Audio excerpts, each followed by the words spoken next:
கண்டுபிடிப்புகளாக மாற்றப் போகிறேன். இரண்டாவது, சமூக அக்கறை. தெருவில் குப்பை கொட்டுவதை தவிர்ப்பதும் ஒரு மரக்கன்றை நடுவதும் தேசப்பற்றுதான். தூய்மை இந்தியா என்பது அரசின் திட்டம் மட்டுமல்ல, அது என் போன்ற இளைஞர்களின் லட்சியமாக மாற வேண்டும். லஞ்சத்தை வேறெடுத்து நேர்மையாக வரி செலுத்துவேன் என்று நான் எடுக்கும் ஒவ்வொரு உறுதிமொழியும் என் நாட்டை ஒற்றுமையுடன் முன்னேற்றும்.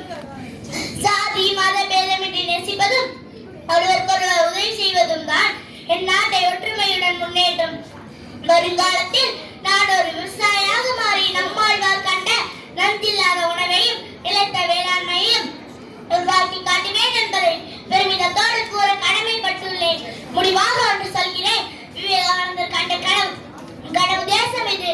அப்துல் கலாம் ஐயா கண்ட கனவை நினைவாக்க வேண்டிய பொறுப்பு நம் கைகளில் உள்ளது என்பதை உணர்ந்து யாதும் முறை யாவரும் கேள்வி தீதும் நன்று பிறந்தவாரா வாழ்க பாரத மலர்க இந்தியா என கூறி விடைபெறுகிறேன். நன்றி, வணக்கம்.